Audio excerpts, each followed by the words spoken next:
You're listening to the Huddle Up Podcast with Chad Jensen and Zack Kelberman. Join Broncos Country's deep divers at milehighhuddle.com and sound off. And now it's time to drop some knowledge. Okay, we're live, but we gotta connect Facebook, and that means, you guessed it, we gotta let it breathe just for a moment here. And then we'll fire off this Independence Day party proper. And we are good. Welcome in, everybody, to the Huddle Up Podcast, presented, as always, by Mile High Huddle and powered by Blue Wire Pods. I'm your host, Chad Jensen, and with me, my fellow football priest and the deputy editor of milehighhuddle.com. He is Zack Kelberman. Zack, happy 4th, man. Happy 4th to all of our listeners across the fruited plain. Even if you're not in the lower 48, if you're in Alaska, if you're in Hawaii, and so many of our great community members are in those awesome states. But happy 4th of July, my friend. Yeah, same to you. Same to everyone out there. Thank you for taking time out of your Independence Day to follow us and watch us tonight. John and I and you, Chad, were talking about it before the podcast. What a great day it is just to celebrate freedom, just to celebrate food. You know, unfortunately, no football, but we're getting there. We're getting to that point. I always like this holiday, and I hope you've had a great one as well. Yes, I have. It's been great, and one of the things I like to do this time of year is it's actually a annual ritual for me. And that is, there was a mini-series that HBO put out like 10, 15 years ago, almost, somewhere on there, called John Adams. And it has Paul Giamatti as Adams. And it kind of drops you right in the middle of what was going on when the British/American colonists decided this is some BS. And they stood up and did what they had to do to declare independence and then fight, of course, for independence. And it kind of helps you to understand that, like, you know, you hear people talk about, Zack, and I don't want to completely make our show. People want to hear about the Broncos, and we'll get to that. But, you know, people back then that actually put in on this and the people who signed that declaration, man, it was an agonizing decision. Like, imagine yourselves in the situation you're in now. Maybe you have a good job. Maybe you've got a nice career. Maybe you got a house. Maybe your home is paid off. You got some nice cars. You got some money in the stock market. Like, you're doing okay. But by virtue of signing this document, you're laying this out there. You're risking this. This comfort, this privilege in some senses could be just taken from you by signing a document. It was a huge risk, man. And a lot of guys, you know, especially a few of the colonies in the South, took them a long time to arrive at the conclusion, all right, 13 colonies here's all 13, let's go. And then, of course, the rest is history. But I highly recommend that HBO miniseries. And if you have Amazon Prime or if you have HBO Max or any of that stuff, if you have Amazon Prime, you can subscribe to HBO through Amazon. Go back and watch that. Highly recommended by yours truly. USA. Let's get it going in the chat, guys. But you know what, Chad, not to derail the podcast, we'll get to Broncos talk in just a second here. So many other outlets and so many people now denounce America and, you know, what's anti-America, this and that. You and I are proud patriots. While it's still the 4th of July, we're going to celebrate America, and we hope everyone out there is having a very safe, happy 4th of July as well. And you know, that's you know, like you said, that document, our Constitution, is the foundation for modern day democracy, Chad. This America is great. America is the greatest country on the face of the earth in history, and that will never change. And as long as you and I are getting on here, we'll continue, especially on the 4th of July, to espouse that. You know, when I was young, I think when I was a young man, late teen, early 20s, I would kind of like scoff at how seriously, like, I'd see my dad take like national anthem or things like that. Not scoff, but like I think I underappreciated it. And at this age, it's been for a while now. But like if I'm at a sporting event, you know, I'm in the stadium and out comes the Star Spangled Banner. I'm one of these nerds that kind of gets like a little bit choked up, dude. I got the hat over the heart or whatever. It's important, and I think the older you get, the more you realize how great it is to be in this nation and what a blessing it is. But Zack, let's talk some football, my dog. Yes. Of course, we are now officially 2 weeks into the dreaded NFL summer. So we are inching closer to training camp, which kicks off on the 28th of this very month. And really, since you and I had a chance last to talk, there was a big deadline, a date that came and went. And that was the deadline for NFL players who wanted to opt out or who would want to opt out to declare that. and all eyes were on Aaron Rodgers. We talked about why that was last week. And of course, the deadline came past. He did not opt out. In fact, Aaron Rodgers opting in, Zach. And then you had this article. I want to get to it, but this notion that there is, quote, no trade market for Aaron Rodgers. What's that about?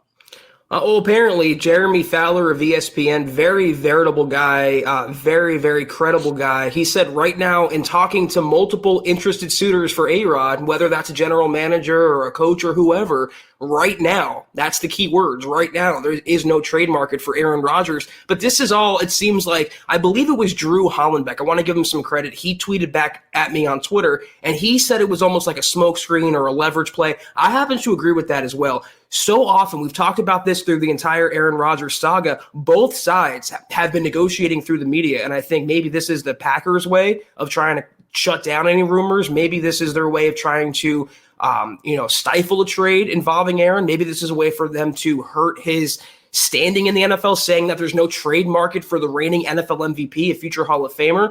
I don't really know. I'm right there with you, Chad, with your reaction to that. I don't know that I believe that too much. I think between maybe the Dolphins, Washington, the Broncos, the Raiders, one of those teams, maybe the Raiders, would be willing to give up the farm and acquiesce to Green Bay. And if they were to, though, that's still the what if here. If Green Bay is willing to flip him, if Green Bay is willing to make that trade and absorb the egg on their face from moving a future Hall of Famer, I don't know about that, but it's always credible what Jeremy Fowler has to say. But the biggest storyline here is, no surprise, Aaron's in for the season unless he retires, of course.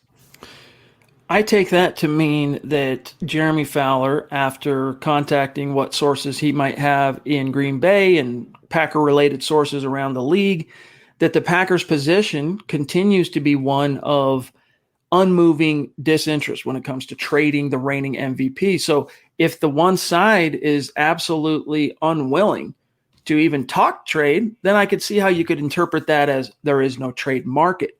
But in terms of demand, in terms of interested suitors, I mean, let's be real here. Yeah, he's 37, but he is the reigning NFL MVP. And this dude is coming off literally his best, most prolific statistical season as a pro, or at least one of.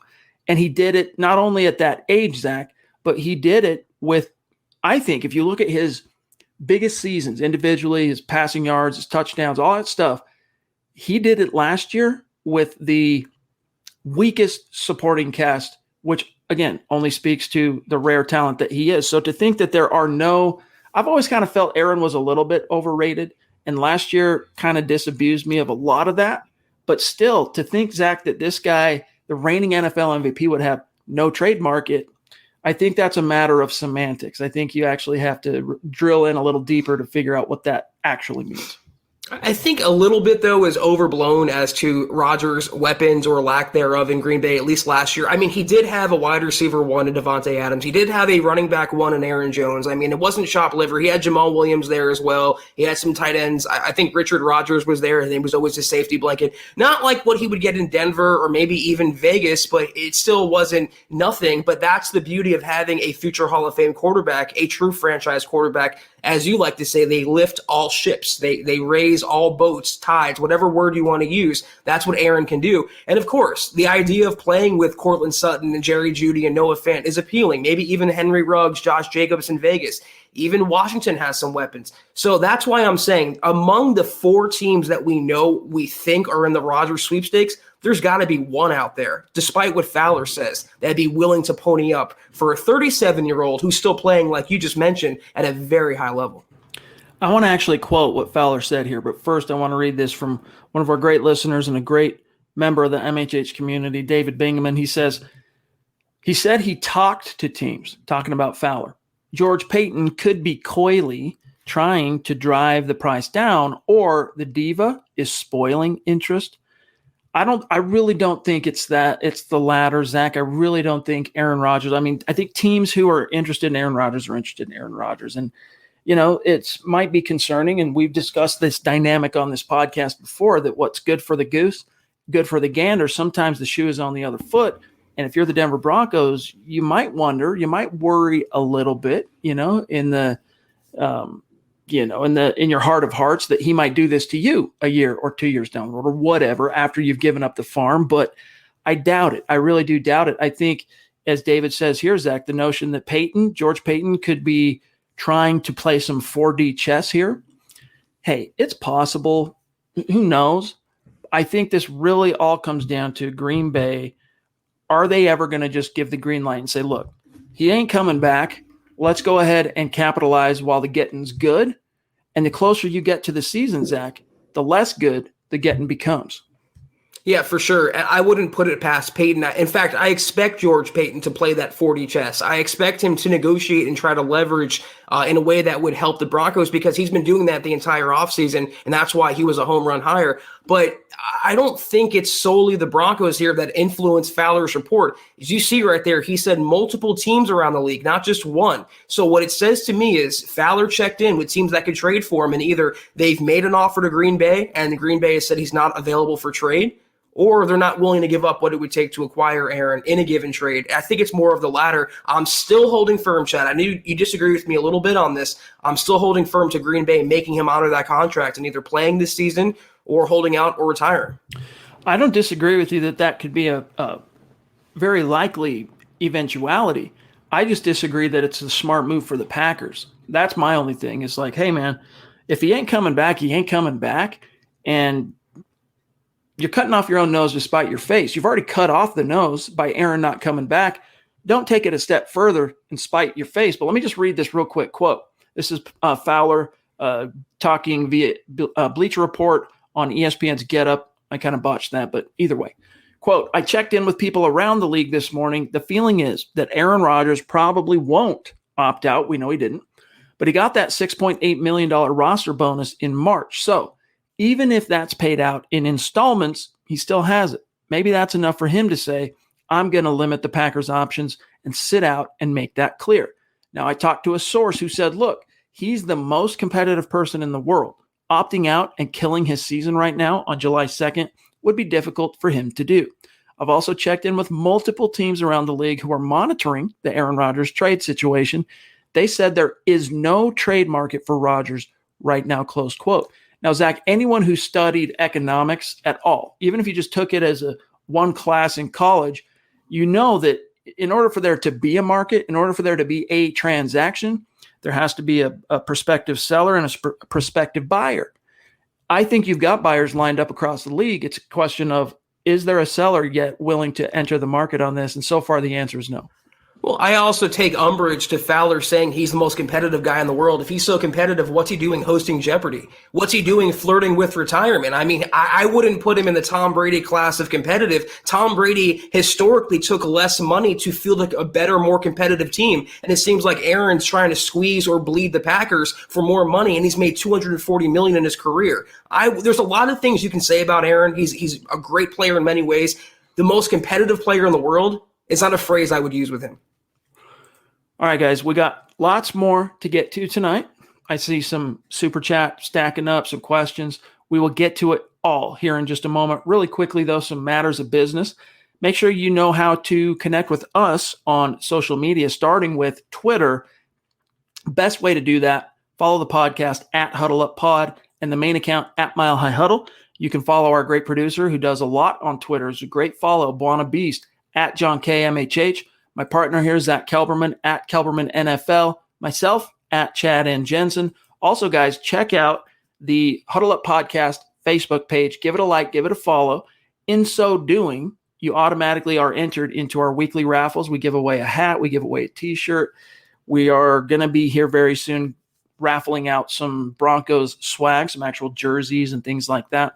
So if you want in on that, it's free. All you got to do is like and follow. All right. We also humbly, kindly ask you to become a supporter of Mile High Huddle on Facebook. Even if you primarily enjoy this show on a different platform, whether it's YouTube, whether you're listening after the fact on demand on Apple Podcasts or Twitch, if you're live with us on Twitch, we want you to come over and subscribe and support on Facebook, because that's where right now you can get access to our premium VIP video content, which includes, as today, everyone saw, Kelberman's Corner every Sunday at noon. The Trickle Zone every Saturday at noon. I still haven't completely settled in on a date and time, but Just yesterday, Broncos Book Club was 2 p.m. Mountain.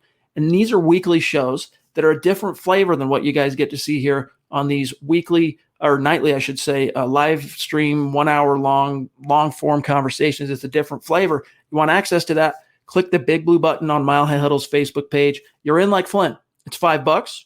Facebook, cancel anytime. Helps keep the lights on, and you get access to that content.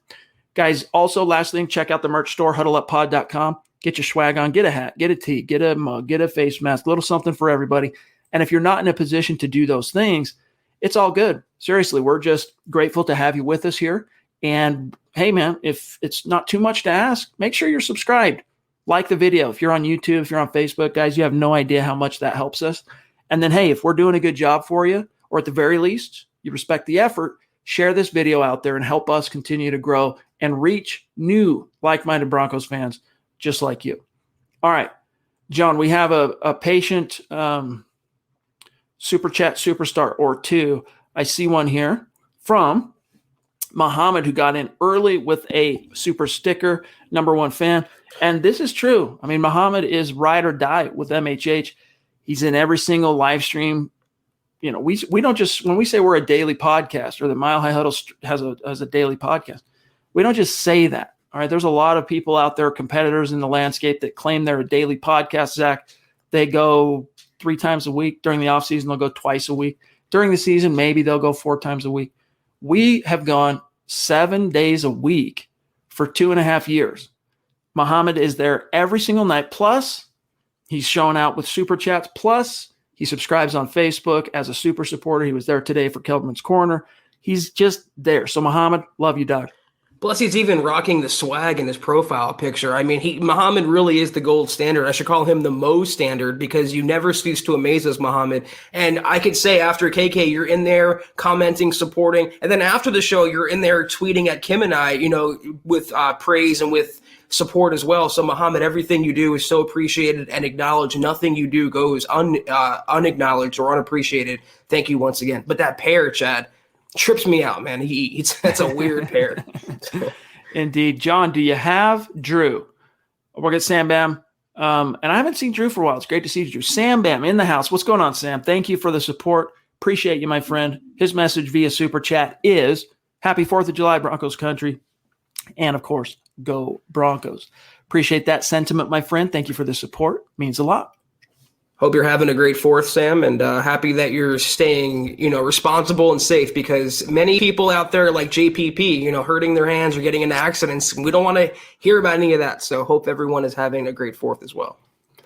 Drew, longtime Super Chat superstar, MHH Mount Rushmore superstar in the house with a very generous super. Thank you, Drew.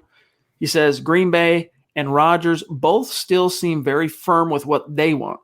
I'd give a lot for Rodgers, but there is a line we can't cross. I believe Peyton understands that too. I'm sure he does. Zach, what is that line? We've debated it. We've talked about it till we're blue in the face. But whatever, if Green Bay ever comes around to saying, "All right, let's talk turkey on Rodgers," and the phones light up, what's too much? What's the bridge too far for these Denver Broncos? I think you're in agreement with my bridge, but my bridge differs from, let's say, John's bridge, and John's bridge differs from Drew's bridge, let's say. Everyone has a subjective point of view on Aaron and what the Broncos should give up, if they should give up anything, and not just roll with Teddy Bridgewater and Drew Lock. For me, though, I would say 3 first-rounders and a foundational player. Again, if he was 25, 26, 27 years old, not 37 years old, that's one thing. That's a long-term trade that you can justify. But when you have a 3-year window, when he's going to be 41 in 3 years, when he's not Tom Brady, because no one else is, that's a lot to give up. That hampered your team a lot. And it's one thing to do it when you have a GM, let's say, like Mike Mayock and John Gruden, who don't care about draft capital. But when you have a GM who's so greatly values draft capital, literally refers to it as darts for the dartboard, why would you think that GM in his first year, nonetheless, would give up that amount of capital and cross that line for Aaron? I think it's unrealistic. Personally, I think for George Paton, if the ask goes too much farther than 2 1s and a 2, he probably says, "Nah, we're gonna try our luck with Drew and Teddy." And that seemed like when this first came out, right, the night of the draft, I mean, how many reports have we seen, Zach, of insiders speculating on the cost? Everywhere from 3 1s and 2 2s and Drew Lock, or 3 1s, 2 2s, and Noah Fant, to you name it. I mean, it's redonkulous. I think for George Paton, it really boils down to, look, he's 37. He's entering his age 38 season. We're confident we can get 2 years out of him. We're confident 2 years is we can hang our hat on that. So we'll mortgage our future in terms of the draft exactly as long as we think he's going to be available to carry the water. That's probably 2 years. Now, it could be wrong on that. Aaron could end up trying to outshine Tom and play till he's a true gray beard and a long tooth, but you don't see Tom Brady hosting Wheel of Fortune. I mean, Tom Brady is all football. He's locked in constantly. I don't think Aaron's going to supersede what he's done in the NFL. And that's a big leap. Let's say you get 2 years of Aaron Rodgers level play, but you're giving up 3 first-round picks for those 2 years. That, to me, is a bridge too far. I can maybe live with 2 first-round picks, 1 for each level of high-value year you're going to get from him, but 3, and they're going to want a player. Why wouldn't they? Why wouldn't they ask for a Noah Fant? Why wouldn't they ask for a Cortland Sutton or Jerry Jeudy or Draymond Jones? The Packers hold all the leverage here. If they want to move Aaron, if you want Aaron from us, give us what we want. And that could be a package of picks and a player that the Broncos should not part with. Here's Harold on YouTube saying, I'd rather have a Lock Bridgewater competition than Rodgers any day. That's interesting. Now, look, you guys know myself, Zach, we're about as out there as that there is in the local media landscape in terms of being even remotely positive with regard to our posture on Drew Lock. We believe Drew Lock can turn the corner, and we believe that if given the chance, this could be the year for that. But at the same time, Zach, can you compare a Lock Bridgewater ticket? All right, let's say we were talking politics with a Rodgers ticket. I mean, I guess you would have to throw in a Rodgers, and then his VP would be the haul you're giving up for him, right? So what you're actually saying yes or no to when you're in the voting booth is a Lock Bridgewater ticket or a Rodgers and 2 1s and 2 2s and Noah Fant ticket. Yeah, I think the VP for Rodgers would be all the supporting cast he's going to play with. That's the only reason you make that trade, is to put one of the best quarterbacks to ever play with an offense that you might argue is a elite quarterback away from winning a title. Listen, I can't look you guys in the face and say Aaron Rodgers is not better. Drew Lock would be better than Aaron Rodgers, or Teddy Bridgewater would be. No one's saying that. The only question, kind of like Melvin Gordon, we don't hate the player. We hate the cost. We hate the compensation. And 3 first-round picks, as good as Aaron is, I just think that's a little too far. Even though he'd be better than Drew. No one's denying that. To shift gears here a little bit, we got a question here from Chris on Facebook. He says, I'm sorry if this question has been asked. I haven't been able to watch lately, but if the Broncos do get sold, what happens to George Paton, the new GM, and his contract if his new owner wants to do their own thing? So, Zach, we know he signed a 6-year deal, and, I don't think you can quite call it ownership change proof, but I mean, because owners can have deep pockets. They can roll off a, $13, $14, $15 million loss, whatever it might be, over a 6-year period, like nobody's business if their bank account is in the billions, right? That's no big deal, but it's a pretty ironclad safety net for George, and I don't think he would have taken the job if he didn't get that. Right. Yeah, it's true, and I'm probably sure that the next owner, whoever it may be, would be briefed. Let's say it happens in a year from now, that more than likely Peyton's going to be around. You're probably saddled with him for at least 1 year, and then you can do what you want in terms of the hierarchy in the front office, but he's not going anywhere this season. It's his honeymoon year, and there might not be a sale for the Broncos. They might stay in the Bolin family. I don't think Peyton has anything to worry about, and I think going forward, he'll get at least 3 years of a 6-year contract. Abigail says, what if they want Fant, Sutton, Chubb? Is it worth it? It depends on what else goes into that, right? If it's 3 1s and one of those guys, no way. I'd actually be much more amenable to saying, if you were to include a player, like if Green Bay said, look, it's 2 2s, 2 1s, a 2, and Bradley Chubb, I could live with that much more than saying, 2 1s, a 2, and Cortland Sutton or Noah Fant, just because Chubb, as much as I like him, and I think he does have a serious ceiling that we can glimpse through the clouds there, Zach, he hasn't really popped in the same way that we've seen Sutton pop and showcase with no mistakes. I can be a dominant player. Noah Fant, I mean, he hasn't had that true breakout yet like Sutton did in 2019.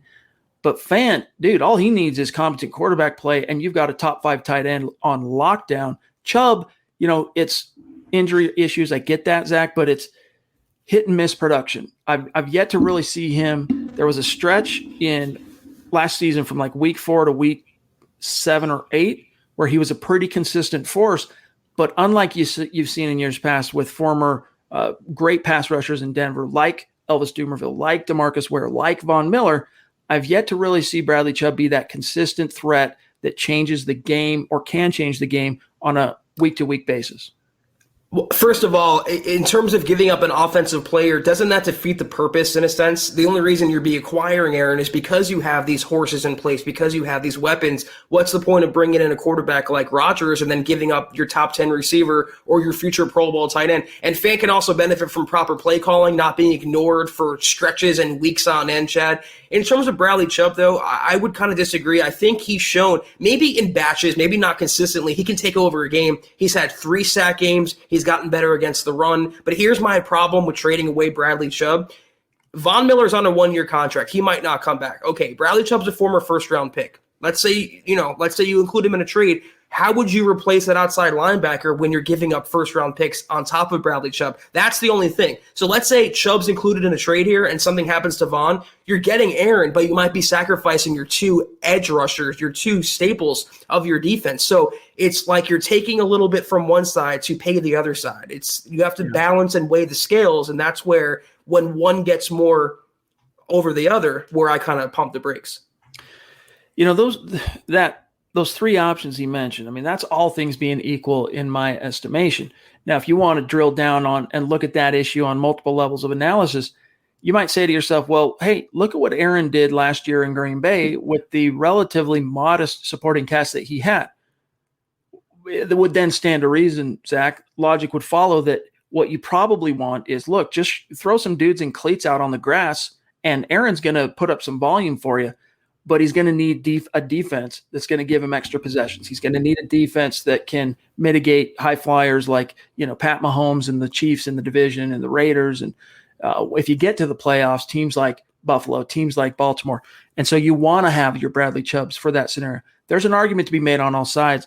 I just think that if you were to say to me, of those 3 players that were mentioned, which would I have the easiest time? And it wouldn't be easy. Trust me. I'm not here trying to shade Bradley Chubb. I do think he's still just scratched the surface on what he's capable of. But if push came to shove and you said, no, of these 3, who would you be most willing to include in a trade, whether it's for Aaron Rodgers or anybody, Chubb for me would rise to the surface. But that's not me advocating in any way, shape, or form, go trade Bradley Chubb. I get it. The thing about the offense, though, is if you whittle yourself down to players in cleats and you return to the ranks of Benny Fowler and Cody Latimer, what happens when Rodgers hangs them up and you're left with those same no-name Jags throwing your quarterback, whoever it is, having no receivers to throw to? So there's a risk-reward. You have to weigh what a trade would do to your franchise. If you're confident you can win a title in those 3 years, maybe go for it, but you have to also consider the reality. Your team is going to look a lot different because of that trade. All right, let's grab this super chat from Dale. What's up? Bonafide superstar. I think Dale's, it's safe to say, has worked himself onto the MHH Mount Rushmore. And, near and dear to my heart. This is a guy that was looking out for me. Got a PS5 heading my way thanks to Dale. Appreciate that, my friend. He says, I hear some say how bad Denver drafts as a point to give up the picks. I disagree. Peyton is picking now, and he did a stellar job this draft, and Elway did a good job the last few years. Thoughts? And by the way, Dale, that just reminded me I need to check and find out. I forgot to do it the other night, see where your T-shirt is. I'll check that out after tonight's pod. But, Zach, it's true that as much guff as Elway got from, let's just say, we'll include 2015, 16, 17, that 3-year stretch in the first and second round, for the most part, was god-awful. But he really turned it around from 18 on, unless you want to really dig your heels in and say that they should have not drafted Chubb at 5. They should have taken Josh Allen. They should have taken Lamar. But, that was we were living in a different world at that point, and they hadn't slammed the door quite yet on Paxton Lynch.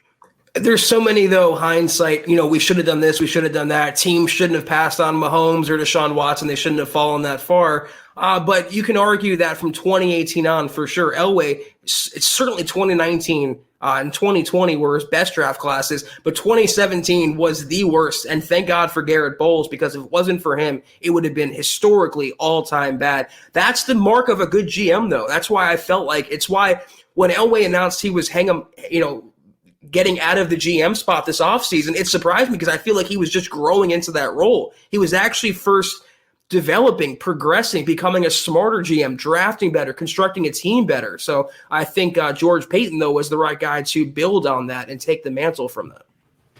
All right. We got one here from George. Good to see you, George. Thank you for the super chat, my friend. He says, Lock all day long. Got to develop the youngsters. And that is a very interesting point and take that he brings up here. In fact, Zach, that makes me kind of want to turn to a story we reported on today at milehighhuddle.com. I hope you guys have read the article and checked out the video. We touched on this a little bit last week, but much to our surprise, the traditionally hostile Pro Football Focus relative to the Broncos, right, included, and this maybe it's just one rogue analyst, Ben Lindsay, but they included the Denver Broncos in the top 10 NFL rosters, the best, most talented rosters today in the league. The Broncos checked in at number 10.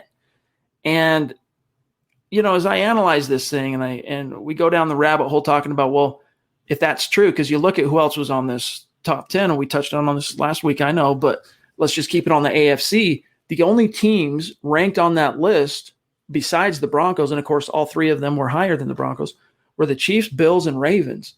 All three of those teams in the AFC were in the playoffs last year. All three of those teams went deep into the playoffs last year. And you think, man, are the Broncos really on that plane? Are they on that? Is the playing field that level for them relative to these three teams? And once again, Zach, it all boils down to, on paper, sure, this team is just as talented as any of those teams, with the exception of you still don't know quite yet what's going to happen at quarterback. Do the Broncos have the talent to go toe-to-toe with any opponent in the NFL? Yeah, on paper. But what really separates those teams, like if you take the Chiefs, as good as they are and talented as they are, and you remove Patrick Mahomes, I know we saw an example of that 2 years ago when they won the Super Bowl, when, what's his name, Matt? What was his name, Zach? The backup in former Dolphins dude. Matt Moore. Thank you. When Matt Moore stepped in and kept him afloat, I think that was an exception, similar to the Broncos in 98 when Bubby Brister had to play for John Elway for a month. They still went on to win the Super Bowl. That was an exception to the rule. You look at the Bills. You look at the Ravens. If you remove Lamar, if you remove Josh Allen from either one of those teams, they probably are still a tough battle for any team on a given Sunday, but they're not a true threat in their respective conference. It all comes down to the quarterback position, and that's why this team, when it comes to the shot callers and the people making the decisions this year, it's going to be really a sweating bullets type of situation, because do you want to swing for the fences? Do you really want to try and grasp for your true potential and ceiling as a team? In that case, you probably want to roll with Locke. Or do you just want to minimize risk? Do you want to play it safe? Do you want to kind of lead with the collective, the defense? Hope your rushing attack comes to fruition. Lean on the skill positions. Well, in that case, that's probably Teddy Bridgewater. It's going to be interesting to see how that plays out. I think those are really good analogies you made with Josh Allen and Lamar Jackson, because you take them out of the equation, and even with good coaching, both teams have that. They're probably treading water in the AFC. They're not atop their division or making noise, and they certainly don't have a quarterback in the MVP picture like Josh Allen was, and Lamar Jackson, for that matter, obviously. And I'm not going to lie to you guys. I'm a big Drew Lock fan, but I'm going to keep it real with you. Name a weak point on the Broncos roster. Non-quarterback, running back, receiver, tight end, offensive line. You can maybe argue one of the guard spots or center. You can maybe nitpick inside linebacker, but they have cornerback, safeties, defensive line. Quarterback is the one question mark, and that's why the book remains out on Drew Lock and obviously Teddy Bridgewater in the Broncos uniform. If they get even good play, not even MVP level play, and we hope for that, but even good play, they should be able to make some noise. So yeah, I agree with that, Chad, and so do you. as two big Drew Lock guys. They are a quarterback away from really making some serious noise, not as a playoff contender, because you and I both feel they can be a playoff contender, and they will be a playoff contender with either Lock or Bridgewater, but a title contender. That's how the dichotomy changes with a quarterback of that magnitude. Indeed. And Joe, he says on Facebook, you can't give up any foundational players. That's the whole reason Rodgers wants out of Green Bay. Zach, just a quick yes or no. Is Cortland Sutton a foundational player? Top 10 receiver, yeah. Noah Fant, foundational? Pro Bowl tight end, I would say, yeah. Bradley Chubb, foundational? Former first-round franchise outside linebacker, yeah. I think that's a fair argument that you make there, Joe. And while we're on the – go ahead, Zach. They wouldn't ask for a non-foundational player. They're not going to ask for Tim Patrick or Graham Glasgow. They're going to want to get back either a Draymond Jones, Noah Fant, or Cortland Sutton. Again, how could you blame them? They have all the leverage here. If we're giving up a Hall of Fame quarterback, we're going to want some serious pieces in return. I would do the same thing. Quick shout out to Zebulon, who took a moment out of battling the Klingons in deep space to come check us out, support the cause with 100 stars. Appreciate you, my friend. Dave Glassman, great to see you. How you doing, bro? Enjoy the family on this 4th of July. Appreciate you guys giving us stars on Facebook. All right, let me see where we're at. There is another topic I want to get to here tonight, and we'll see which way the conversation goes. If you guys have topics, questions, super chats, get them in now, because if it kind of runs out of steam, we might just dip on out of here a little bit early. We're sitting here at 36 minutes. But, Zach, there is another topic we briefly scratched the surface on last week was this Louisville coach, all right, dude by the name of former Louisville coach, by the name of Sean Watson, who really went to bat in the Denver Post talking about how Teddy Bridgewater can take a team to another level. And it's an interesting read, and I just want to make sure we credit. It was Sean Keeler of the Denver Post who put this together and talked with Sean Watson, who is now coaching at, I think it's Northern Iowa. But a couple of quotes I want to read out here, Zach, and I want to get your take on this, because these are things that, we'd always heard before Teddy came to Denver. We'd heard about his, leadership traits and real calm, cool, collected, and that whole idea. But as soon as I saw him start talking on the microphone, after he'd had a chance to actually spend some time around his teammates, it really just was palpable how much of a leader he is. And I don't just mean that by like, hey, I'm the cock of the walk, everybody follow me. But he's a guy that actually takes an interest, shows an interest, a concern for his teammates, and a leader that is like that. I mean, if a group that is led by a guy sees that their leader, Zach, is willing to take a bullet for him, they will close ranks around that dude. And there's no length they wouldn't go to whether it's, football, to play for him, to battle, to whatever, like you look at it in a military context.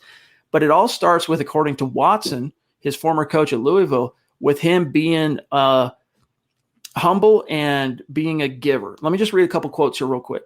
This is Watson talking to the Denver Post. Quote, "It starts with giving Bridgewater the opportunity, and he knows he has to earn it." We've heard Teddy say that, in fact. Zach, hey, I'm not getting handed anything. I'm here to earn whatever I get. That's the beautiful thing about Teddy. He accepts that nothing will be given, and he has to be ready to earn everything. I think that where he's come from is different than most everybody I've ever been around. He can take a team to another level. He really can. And then I want to get to this real quick. This is Watson going on. Quote, "Teddy, he's a giver. There are two types of people in the world, takers and givers. He is a giver." And then he went on to say this last thing, and I'll serve it back to you. Quote, "He elevated everybody to play their best." He's talking about the Louisville days.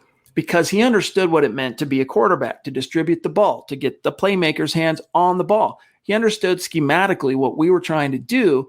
He's a point guard. He gets the ball out to those guys. He knows how to make the big throw, the big play. He could throw open guys like nobody I ever had. He was gritty and tough in the pocket, yet he could extend plays or create plays with his feet. An unbelievable decision maker, close quote. Zach, what jumps out to you? What are your insights from that few things I just quoted? Well, first of all, the quarterback in Houston isn't fooling anyone with that alias, Sean Watson. Come on now. But listen, what do I expect a former college coach of a high-round draft pick to say? He's lauding the same tangibles and intangibles as every other player and every other coach. I will say this, though.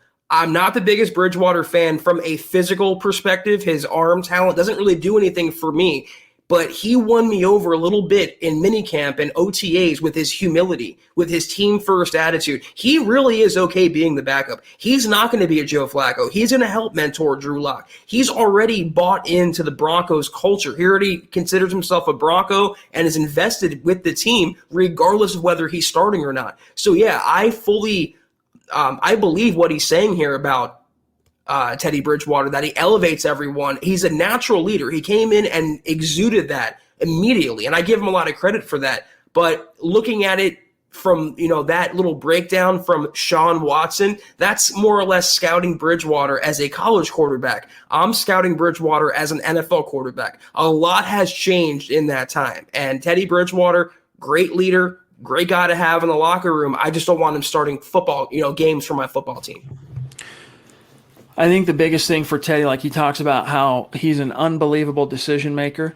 I agree. Like if you are measuring his prowess as a decision maker based on, does he turn the ball over? Does he put us in more than his fair share's worth of risky situations where he could turn the ball over? Like if that's what you base decision making on, then I could see how you would say he's an unbelievable decision maker. But part of that line, we talk about this a lot on this podcast, that, the word or the phrase, game manager gets thrown around as some kind of pejorative or an epithet, like it's a bad thing. Kyle Orton, no, he was only a game manager. Well, the greatest of all time and the greatest in the league today, they are the best also game managers, right? Think about Peyton Manning, who was one of the most talented quarterbacks to ever step on an NFL field.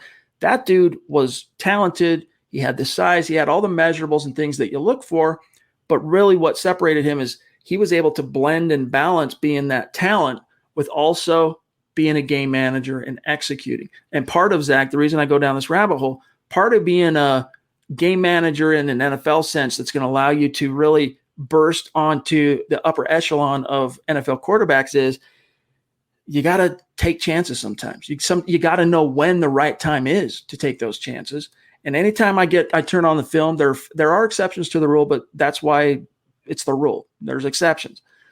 When I watch Teddy Bridgewater on film, I see a guy that always knows where to go with the ball, but that place he goes with the ball is 9 times out of 10 the safest, easiest, quickest path of least resistance, check down type situation. He's not really trying to move the needle, so to speak. He's not taking too many deep shots. He's not really trying to threaten and test the middle of the field, the seams, things like that. And so, you got to pick your poison. Do you want to live and die by a guy who's going to dink and dunk down the field? You get to hand off the ball on 1st and 2nd down. Hopefully they did well enough to give you a 3rd and 3, and Bridgewater can take his check down, keep moving the chains. In other words, Alex Smith ball. Or do you want a quarterback, Zach, who can actually put defenses on their heels, take big chunk opportunities when they're there? It's hard. It's a hard decision. Yeah, this is how I feel about it, to kind of further your point. You can be a game manager. You can have that label. You can be an Alex Smith. You can be a Trent Dilfer, Brad Johnson. Game managers in the NFL have gone on to have success. You can win with a game manager. Here's the problem, though, is when you have a second label, and that second label is journeyman. There's a reason why Teddy Bridgewater is on his 4th team now, 4 or 5? 5 teams. Okay, so that's more or less, we talked about the Dilfer, Brad Johnson end of the spectrum. This is the Case Keenum end of the spectrum now. You don't want Case Keenum starting ball games for you. Ideally, you don't want Teddy Bridgewater starting ball games for you. And if his former coach's evaluation was that accurate and spot on, he wouldn't be a journeyman. He wouldn't be on his 5th team right now. He would have stayed in Carolina and not been replaced for Sam Darnold. Once again, I agree with the intangible aspect. I'm a big fan of Teddy's now from that side, from his humility, his personality, and what he can do to help the Broncos win. I still don't think he should be, based on arm talent and projection and ceiling, the Broncos starting quarterback until he earns it. All right, last storyline I want to get to, and then we'll see what's left in the chat, and then we'll say goodnight, is an article that Keith Cummings had for us. I believe it was yesterday. Justin Simmons, right? Talking about, let me hurry and get this ad out of the way here. Justin Simmons talking about why he believes the Broncos are close. he appeared on Good Morning Football, did Justin Simmons last Thursday, and he said the following, quote, "I feel like we're really close. We're finally having a year where we're having coordinators come back and guys are familiar with the schemes and the systems, both on offense and defense and on special teams. I feel like we're really close," close quote. Now, Zach, the reason I want to bring this up is, actually, let me read this second. In our division, quote, this is Simmons again, "In our division, we got teams like the Chiefs, the Raiders, the Chargers. Those are some high-powered offenses. So we're going to need a defense that's ready to go week in and week out because we play the best in our division. In terms of defensive goals, we want to be number one. We have the talent across the board to be able to get after the quarterback, get some turnovers. That's an area that we've struggled in the past couple of years," close quote. So, Zach, the reason I wanted to get to this is it kind of goes hand in hand with Pro Football Focus ranking the Denver Broncos in the top 10 relative to rosters.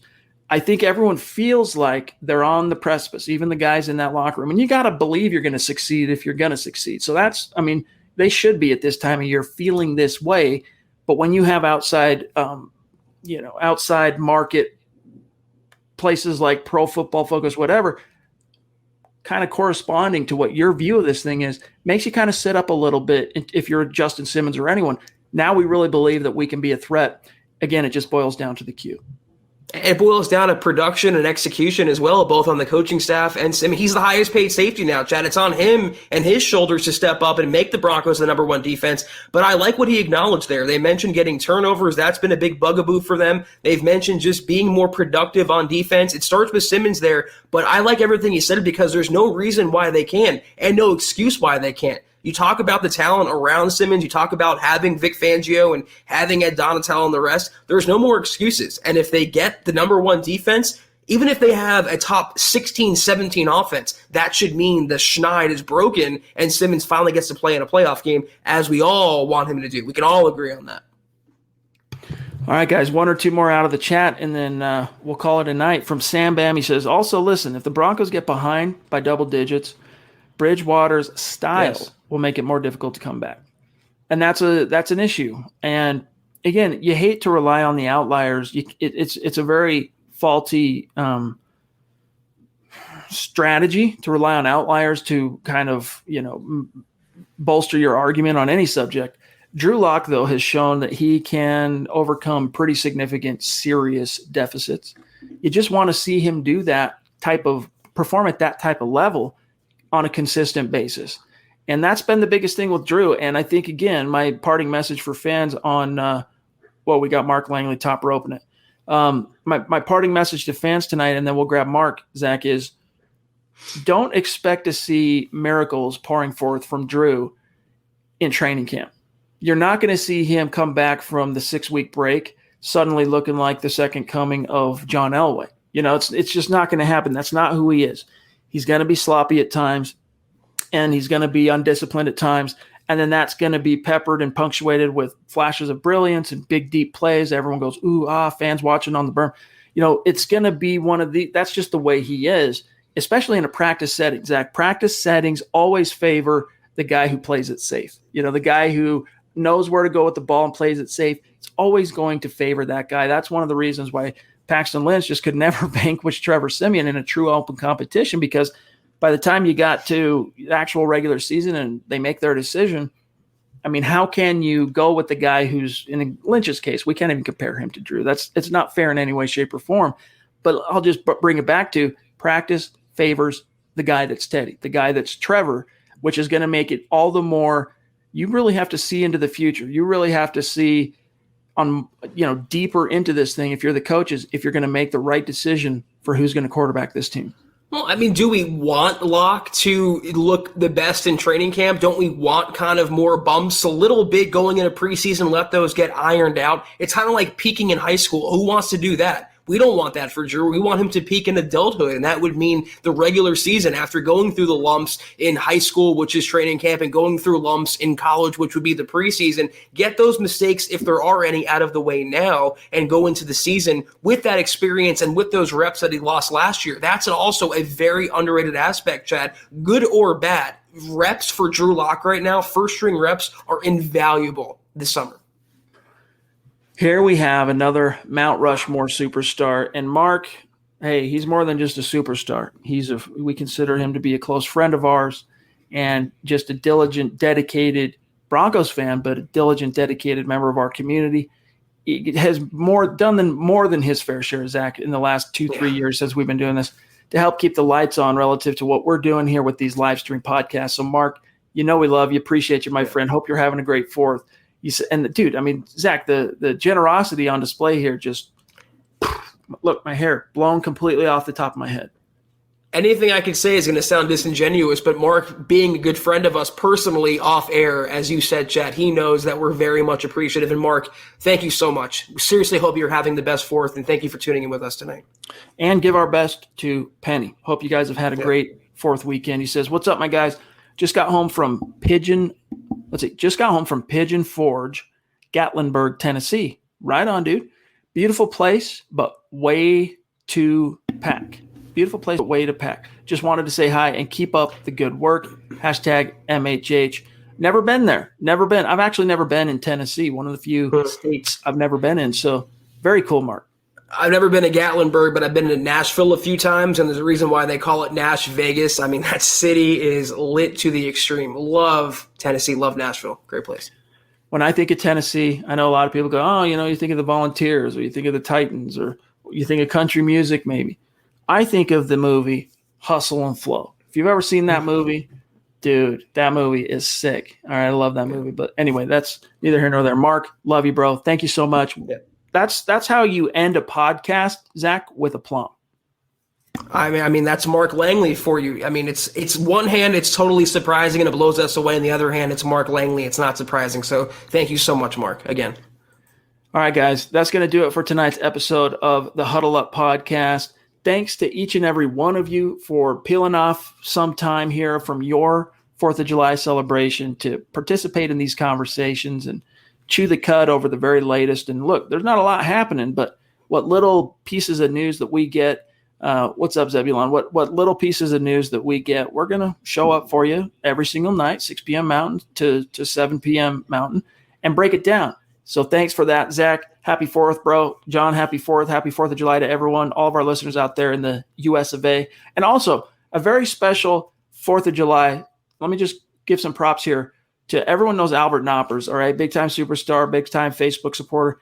This also happens to coincide with his 17th anniversary of going from being a citizen of Holland to becoming a citizen of these United States. So congratulations to you, Albert, and thanks again for everything, my friend. Yes, Albert, thank you. And I would be remiss to ignore anyone who listens to us who either is serving or has served. Happy 4th of July, guys, and thank you for all that you do. We are seriously so grateful, and we always acknowledge you. Kevin, we appreciate the stars there, but we are out of here, guys, until tomorrow night. New week, new podcast, new Huddle Up coming at you tomorrow night. But in the meantime, be sure to follow the Huddle Up Pod at Huddle Up Pod on Twitter. Be sure to follow the mother account at Mile High Huddle. You can follow Chad on Twitter, as you can see on the screen, at Chad and Jensen. You can see myself at Kelberman NFL. Please, guys, be sure to follow the Beast on Twitter, our producer, John K, at John K MHH. If you haven't yet, Facebook.com/Mile High Huddle Pod, all one word. Click the button, like the page, follow the page. We appreciate you. Also, Facebook.com/Mile High Huddle. Big blue button, become a supporter, $5, exclusive content. We have 3 shows rolling out. We had KK earlier today. I thought it was a good episode. Hopefully you guys thought the same thing, but also check out huddleuppod.com and get yourself a shirt, get yourself a hat, get yourself, et cetera, et cetera. We appreciate everyone checking that out. And if you can't do any of that, as always, we understand and appreciate it, and we respect your decision. But 3 things we ask and plead, please, guys, do this for us. Subscribe, like, and share. It helps us grow more than anything else can do. Anything we ask of you, please do that for us. We appreciate it. We'll be back in the saddle, though, tomorrow night, Chad, 8 o'clock Eastern, 6 o'clock Mountain, Huddle Up Podcast. Take care. And as always, have a great 4th, guys. And take care of your pets out there, all the fireworks going off. It's so tough for pets. Please, guys, think of your pets out there. That's my PSA for the evening. Happy 4th. Take care. And as always, go Broncos. You've been listening to the Huddle Up Podcast. Join Broncos Country's deep divers at milehighhuddle.com to keep the conversation going.